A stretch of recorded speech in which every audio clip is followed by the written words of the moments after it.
Tonight, when the sun goes down, you will reach for a switch. Light will fill the room.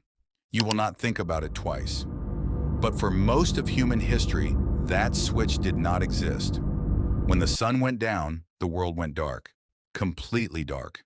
And that darkness was one of the most dangerous parts of being human. You probably think you understand fear of the dark, a child crying at bedtime, a shadow on the wall. But the real answer is stranger than that. The fear you feel is not really about the dark itself.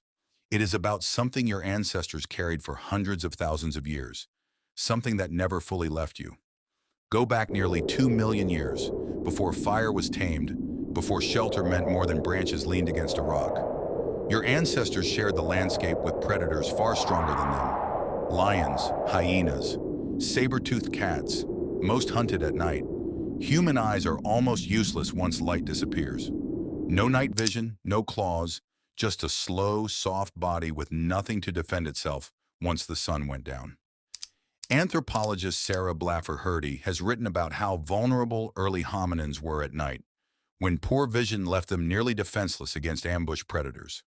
Darkness was not symbolic danger. It was real, immediate death. So early humans organized around it.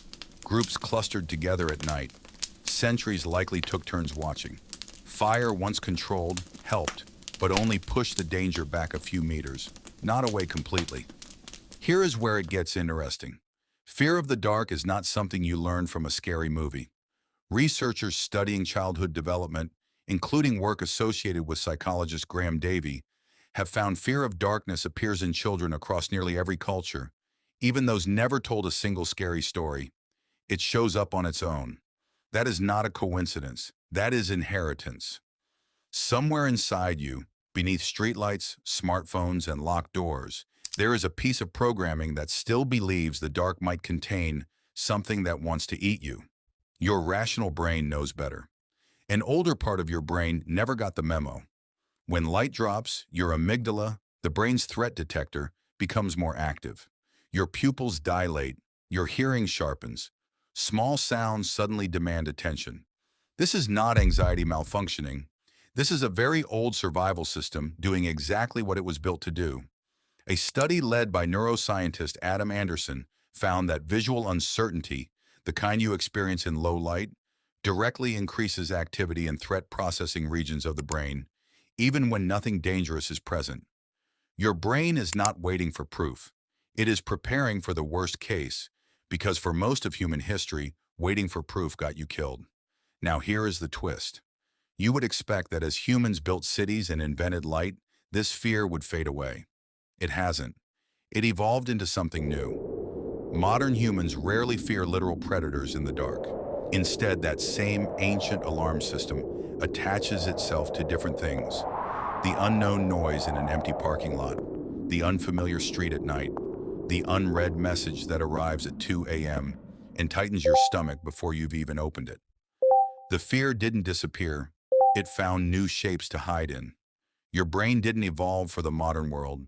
It evolved for a much older, more dangerous one, and it is still running the same old programs, applied to new situations. That flash of unease walking to your car after dark is not irrational. It is an alarm system nearly 2 million years old, mistaking a parking lot for a savanna. Some researchers argue this fear did more than keep individuals alive. It may have helped build early human cooperation. If darkness meant danger, staying close to others meant safety. Groups that bonded together at night were more likely to survive than those who wandered alone. Fear may have been one of the earliest forces pulling humans into community. The same feeling that makes a child want a nightlight might be an ancient echo of the very thing that made humans a social species in the first place. So the next time the lights go out and you feel that small, familiar tightening in your chest, know what it actually is. Not weakness, not childishness. One of the oldest instructions your body has ever received, still being followed, long after the danger it was written for has mostly disappeared. You will flip the switch tonight. The room will fill with light, and you will not think about it twice. But somewhere underneath that simple, modern moment, a much older part of you will quietly relax, grateful, even now, that the dark did not find you first.